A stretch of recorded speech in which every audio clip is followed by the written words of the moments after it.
Hi, my name is Audrey Trawick, and I'm here to share some Scotch-Irish history with you guys for this year's St. Patrick's Day celebration.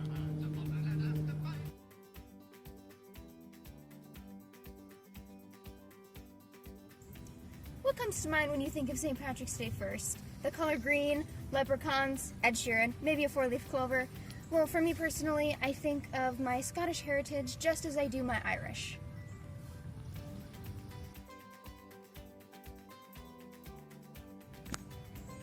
Which got me thinking, if St. Patrick's Day is a holiday that celebrates the patron saint of Ireland, bringing Christianity to its people in the 5th century, then how is it that the Scottish is somehow incorporated into this honorary day of celebration?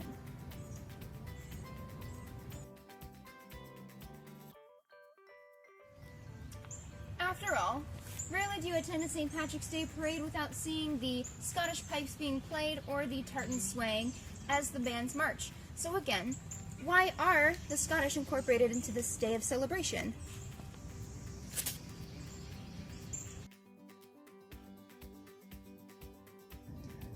Well, it's an extremely long story of war, and it stretched out through hundreds of years. And it all started in 1286 when Alexander III was presumably off his trolley, or so I'm told, who fell off his horse in the sands of Kinghorn and ultimately and unfortunately broke his neck.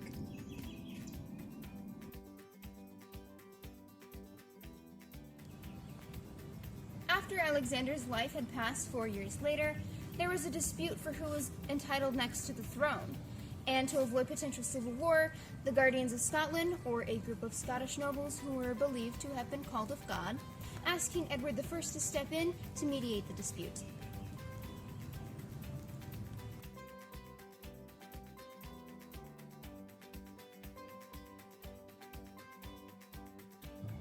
This is where it gets interesting, because the King of England had intended to exploit the issue to his advantage and therefore began his scheming and cunning plan to eventually have the lands of Scotland all for his own.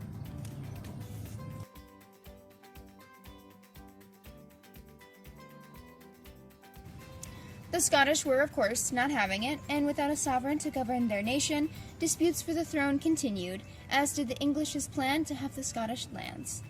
Therefore, the Scots would have to fight a civil war against each other, as well as fight to keep the English from taking their lands.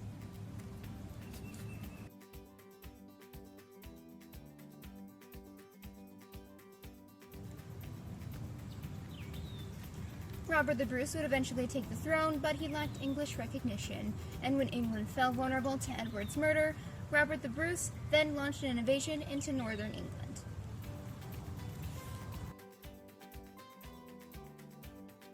So, long story short, lots of war and politics would then follow, and the English refused to give up. Fast forward to 1605, before the time leading up to the Jacobite War, England and Scotland were embraced in a full-blooded war over the lands and, as usual, the rights to the throne. At the time, it appeared to many that the English were winning. Now this is the time in history where the Scotch-Irish culture really begins to emerge. Now enter King James, a Protestant king who wanted to unite the three kingdoms together. King James wanted to strengthen his rule in Ireland, where he faced opposition and rebellion from the Catholic Irish-speaking population. Hence, the plantation of Uslar was then devised.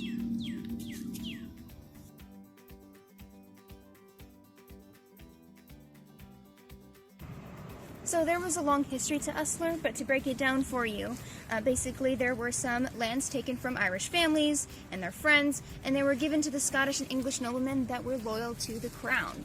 There was a massive immigration of Scottish and English into Ireland, which sets off its own problematic events with the Protestant English king.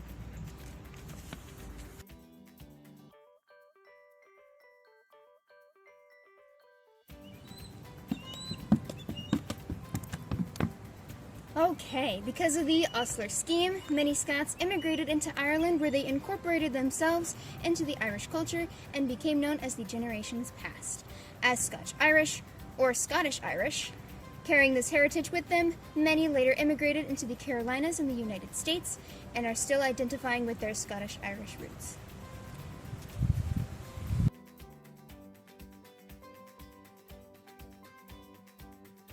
So, to answer the original question, why are the Scottish included in the celebration of St. Patrick's Day? And why do we often see the Scottish pipers and the dancers lined up to march in celebration?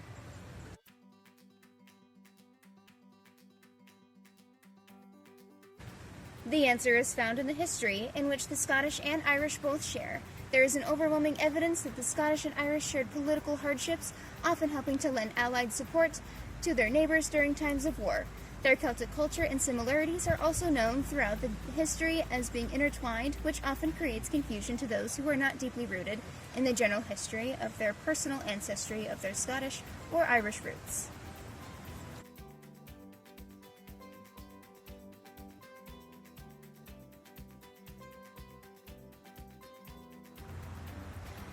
So the next time you go to a St. Patrick's Day parade, it's still okay to wear your Kiss Me, I'm Irish t-shirt. But also, don't be afraid to let your Scottish kilt sway. Before we go, I would like to introduce my friend, Miss Lily Andrecheck from the Tampa Bay Highland Dancers. She will be gracing our sign-off with the Scottish National Jig. I would like to thank everybody for watching, and Lang may your lang reek, or may there always be smoke in your chimney.